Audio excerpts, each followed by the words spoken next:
अस्सलाम वालेकुम। पिछले वीक हमने जिस टॉपिक के हवाले से बात की थी उसका नाम था एल्गोरिदम। हमने डिफरेंट एल्गोरिदम डिजाइंस को देखा था, फिर हमने गुड एल्गोरिदम और बैड एल्गोरिदम को देखा था, फिर हमने देखा था कि हम अपने बैड एल्गोरिदम को किस तरह via hardware level via software level बेहतर बना सकते हैं। एंड एट द एंड जो हमने चीज देखी थी वो था difference between algorithm and the pseudo code. आज हम अपने जिस टॉपिक से कंटिन्यू करेंगे अपना इस लेक्चर को, उसका नाम है फ्लो चार्ट। फ्लो चार्ट में आज हम देखेंगे कि हमारे पास फ्लो चार्ट हम बनाते कैसे हैं, फ्लो चार्ट की डिफरेंट एग्जांपल्स को लेते हुए हम फ्लो चार्ट को समझेंगे। उसके बाद हम डिफरेंस देखेंगे कि हमारे फ्लो चार्ट के अंदर और हमारे एल्गोरिदम में क्या डिफरेंस है। चले हम अपने लेक्चर की जानिब बढ़ते हैं और अपने लेक्चर को कंटिन्यू करते हैं। हम अपनी स्लाइड की जानिब आ चुके हैं। हमारी आज की स्लाइड का नाम है फ्लो चार्ट। सबसे पहले हम समझते हैं कि फ्लो चार्ट क्या है। देखिए, फ्लो चार्ट जो है वो टू वर्ड्स का कॉम्बिनेशन है। First one is flow and the second one is chart. Flow जो होता है वो इंडिकेट करता है जो आपके प्रोग्राम के अंदर प्रोसेसिंग हो रही होती है या आपके प्रोग्राम में जो डाटा होता है उनकी डायरेक्शन को, और जो आपके पास चार्ट होता है वो एक्चुअली सिंबल को रिप्रेजेंट कर रहा होता है। जो आपके प्रोग्राम के अंदर जो आप इंफॉर्मेशन को यूटिलाइज कर रहे हैं या यूज कर रहे हैं उनके जो सिंबल्स होते हैं उनको रिप्रेजेंट कर रहा होता है आपका चार्ट। तो फ्लो चार्ट को हम सिंपल यही कह सकते हैं कि जो फ्लो चार्ट होता है वो ग्राफिकल रिप्रेजेंटेशन होती है आपके एल्गोरिदम की। यानी आप अपने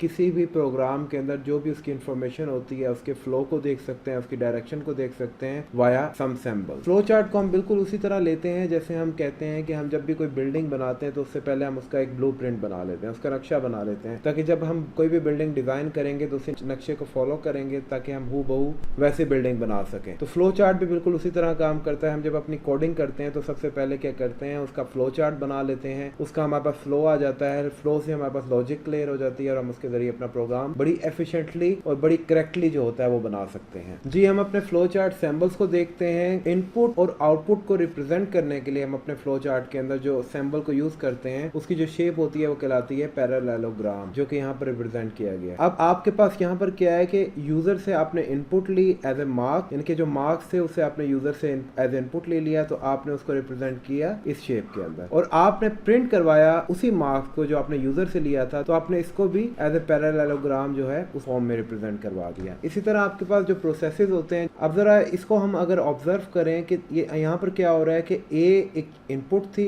बी एक इनपुट थी, उसके अंदर हमने कोई ऑपरेशन को इम्प्लीमेंट किया और ये हमारे पास दो ऑपरेंड्स थे। जब हमने ए और बी के अंदर एडिशन कर ली तो हमने उसको स्टोर कर दिया सम के अंदर, क्योंकि इसके अंदर क्या हो रही है, हमारी प्रोसेसिंग हो रही है, हमारे पास कोई अरिथमेटिक या लॉजिकल इंस्ट्रक्शन जो है वो एग्जीक्यूट हो रही है, तो जिसकी वजह से हम इसे कह सकेंगे that is called your process. इसको हम रिप्रेजेंट करेंगे हमेशा रेक्टेंगल। देखिए, रेक्टेंगल ये होता है कि उसकी जो टू साइड्स होती हैं वो इक्वल होती हैं, जबकि जो स्क्वायर होता है उसकी चारों साइड जो होती हैं वो इक्वल होती हैं। तो इसको प्रोसेस को हम रिप्रेजेंट करेंगे अपने रेक्टेंगल शेप के जरिए। अब हमने ना अपने प्रोग्राम के अंदर डिसीजन मेकिंग करनी होती है। डिसीजन मेकिंग के लिए हम यूज करते हैं इफ एल्स स्टेटमेंट को। ये डायमंड शेप में आप इसे रिप्रेजेंट करते हैं। डायमंड शेप में जब आप रिप्रेजेंट करते हैं तो अंदर आप कंडीशन लिखते हैं या आपके पास कोई डाटा आ रहा होता है, इसकी हमेशा टू आउटपुट्स होती हैं। अगर ये यस होगा तो ये वाला पार्ट एग्जीक्यूट होगा, अगर ये नो होगा तो ये वाला पार्ट एग्जीक्यूट होगा। सबसे पहले जब आप अपना एल्गोरिथम स्टार्ट करते हैं तो आप ओवल सिंबल को यूज करते हैं, यानी कि आप simple two parallel lines and then आप इसको जरा यूं कर देते हैं। That is the symbol which is used to represent the start and end. And the other thing is your flow line, यानी कि हम अपनी फ्लो लाइन, जैसे कि सपोज करें एक प्रोसेस बनाया, अब इसका जो आउटपुट होगी वो जाएगी किसी और प्रोसेस के अंदर, तो ये जो ये वाली सिंबल है इसे हम कहते हैं flow line. 6 one is connector. Connector is a very very important thing. देखिए, जब आपका प्रोग्राम जो होता है वो बहुत बड़ा होता है,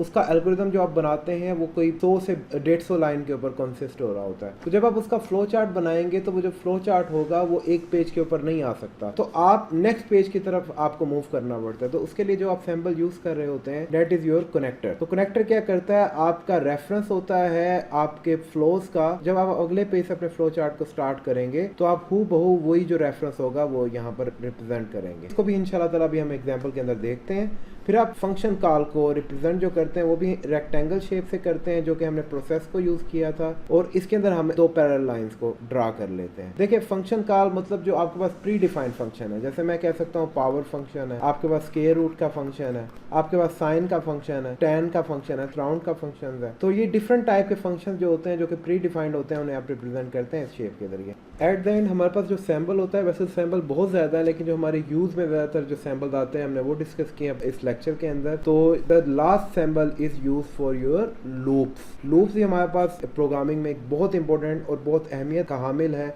अब हम देखते हैं कि हम अपने फ्लो चार्ट को यूज़ किन वजूहात के ज़रिए करते हैं।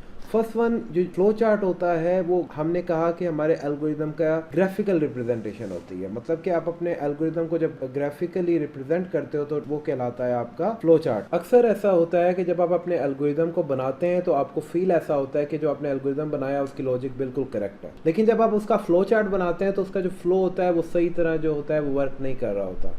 तो इसका ये मकसद होता है कि जब आप अपना एल्गोरिदम बनाएं तो उसके बाद उसका फ्लो चार्ट लाजमी बनाएं, क्योंकि जो फ्लो चार्ट होता है वो आपको डायरेक्शन शो करता है। अगर जो लाइंस होंगी उसके डायरेक्शन प्रॉपरली वर्क नहीं कर रही होंगी तो इसका ये मतलब है कि जो आपने लॉजिक इंप्लीमेंट की हुई है वो बिल्कुल करेक्ट नहीं है। दूसरा पॉइंट भी फर्स्ट पॉइंट को फेवर कर रहा है कि जो फ्लो चार्ट होता है वो स्टेप बाय स्टेप आपके जो एल्गोरिदम होता है उसको इम्प्लीमेंट करता है। द थर्ड वन इज कि फ्लो चार्ट देखकर आप बहुत इजीली और बहुत एफिशिएंटली अपने किसी भी प्रोग्राम को एनालाइज कर सकते हैं। मतलब कि एक बिल्कुल नए यूजर है जिसको कुछ आइडिया नहीं है कि इस प्रोग्राम में क्या हुआ है, जब आप उसको अपना एल्गोरिदम दिखाएंगे तो मे बी वो अंडरस्टैंड करना उसके लिए डिफिकल्ट हो, लेकिन जब आप अपना फ्लो चार्ट उसको दिखाएंगे तो फ्लो चार्ट के जरिए वो खुद लाइंस को देखते हुए समझ जाएगा कि ये लाइन किस तरह एग्जीक्यूट हो रही है और इस लाइन के बाद कौन से लॉजिक जो होती है वो इंप्लीमेंट हो रही है। तो लॉजिक उसको काफी हद तक फ्लो चार्ट के जरिए क्लियर होगी, ना कि आपकी प्रोसीजर लाइंस के जरिए क्लियर होगी जो कि आप यूज करते हैं अपने एल्गोरिदम के अंदर। फोर्थ वन जो है वो ये बता रहा है कि आपके जो एल्गोरिदम की जो लॉजिक होती है वो काफी हद तक इंप्रूव हो जाती है via flow chart. And the fifth one is कि जब आप अपने किसी भी एल्गोरिदम को बनाने के बाद उसको डिबग करेंगे या देखेंगे, एनालाइज करेंगे कि आपने जो एल्गोरिदम लिखा उसकी लॉजिक ठीक है कि गलत है, तो आप फ्लो चार्ट जब अपना डिजाइन कर लेंगे तो आपको क्लियरली बता देगा कि ये जो लॉजिक है वो आपने जो इंप्लीमेंट की वो आपको करेक्ट आउटपुट देगी भी सही कि नहीं देगी।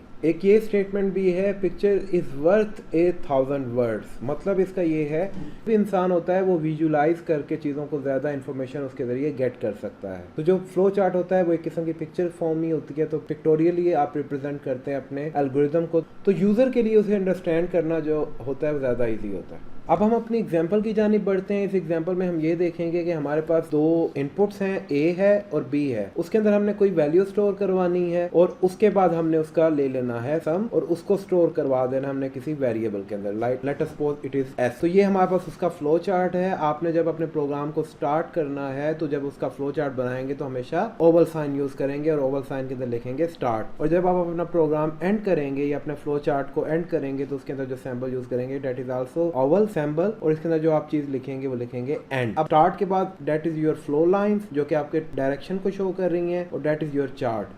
तो ये टोटल मिलकर क्या बनेगा आपका फ्लो चार्ट। आपने यूजर से इनपुट ली ए और बी, दो हमने वेरिएबल डिक्लेयर किए होंगे तो उसके अंदर हमने यूजर से इनपुट ले ली। फिर हमने प्रोसेस को इंप्लीमेंट किया। प्रोसेस को इंप्लीमेंट करने के लिए हम जो शेप यूज करेंगे वो रेक्टेंगल होगी। प्रोसेस हम इसे इसलिए कहेंगे क्योंकि इसमें इक्वल साइन भी है और हमारे पास कोई मैथमेटिकल या लॉजिकल ऑपरेशन परफॉर्म भी हो रहा है, लेकिन यहाँ पर जो हो रहा है वो अरिथमेटिक ऑपरेशन परफॉर्म हो रहा है। तो उसके बाद हमने क्या किया, हमने पैरेललोग्राम को यूज किया क्योंकि जिस तरह यहाँ पर इनपुट ली जा रही है तो यहाँ पर हमारे पास आउटपुट ली जा रही है, आउटपुट दे रहा है। वो डिस्प्ले लिखें या प्रिंट लिखें, it is up to you, क्योंकि इसके अंदर भी आप जो स्टेटमेंट लिखेंगे वो बहु अपने एल्गोरिदम या सूडो कोड टाइप आप लिख सकते हैं, लेकिन जो आप इसके अंदर सैंपल यूज करेंगे वो इसके मुताबिक यूज करेंगे। अगर इनपुट होगा तो उसके मुताबिक पैरेललोग्राम, अगर आपके पास प्रोसेस होगा तो रेक्टेंगल, और अगर आपके पास स्टार्ट और एंड होगा तो आप ओवल साइन यूज करेंगे। इसके बाद एक और आपके पास एग्जांपल है जिसके अंदर आप ग्रेड्स को प्रिंट करवाना है। तो हम अपने फ्लो चार्ट को देखते हैं। फर्स्ट ऑफ ऑल आपने स्टार्ट किया बिल्कुल ओवल सिंबल को यूज करते हैं, फिर हमने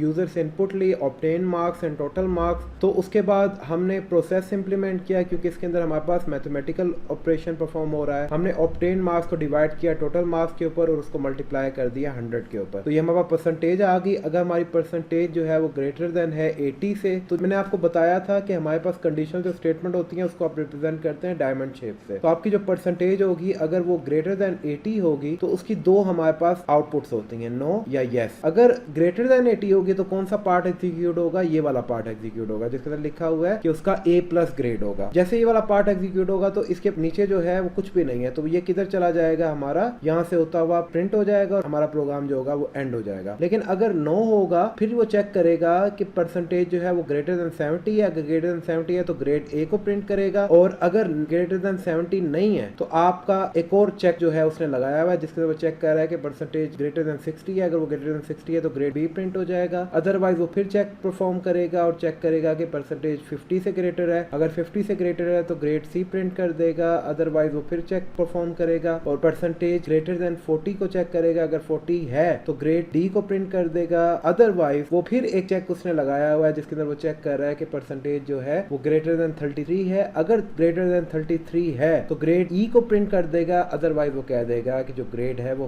फेल है, मतलब एफ है, तो फिर वो आपके ग्रेड को प्रिंट कर देगा। ये बड़ी एक बेहतर विजुअलाइजेशन है। अगर इसका एल्गोरिदम बनाए तो वो काफी डिफिकल्ट होगा उसको अंडरस्टैंड करना एक न्यू यूजर के लिए, लेकिन इसके फ्लो चार्ट को वाया डायरेक्शन हम बड़ा इजीली समझ सकते हैं कि अगर ये वाला पार्ट एग्जीक्यूट होगा तो इसका फ्लो क्या होगा, अगर इसका ये वाला पार्ट एग्जीक्यूट होगा तो देन इसका फ्लो क्या होगा, ये किंग इन स्टेप को फॉलो करेगा। तो हम इसके जरिए बड़ा पिक्टोरियली हम पिक्चर की फॉर्म में बड़ा बेहतर अंदाज से अंडरस्टैंड कर सकते। अब हमारे पास एक न्यू एग्जांपल है जिसके अंदर हमने लूप को इंप्लीमेंट किया हुआ है वाया फ्लो चार्ट। तो इस प्रोग्राम में क्या हो रहा है, आपने अपने प्रोग्राम को स्टार्ट किया वाया ओवल साइन, फिर आपने प्रिपरेशन सिंबल को यूज किया जिसके अंदर अपने लूप को रिप्रेजेंट करते हैं, फिर आपने प्री डिफाइंड फंक्शन को यूज किया जो कि पावर का था कि जो कि 2i, तो ये क्या करता था 2 की पावर i को हमें कैलकुलेट करके प्रोवाइड करता था, यानी कि i लूप के जरिए जो i की वैल्यू आएगी 2 के ऊपर पावर की फॉर्म में तो वो हमें उसके हिसाब से रिजल्ट देता चला जाएगा। जैसे कि लूप ये चल रही है 1 से लेके 10 तक, तो फर्स्ट ऑफ ऑल क्या होगा,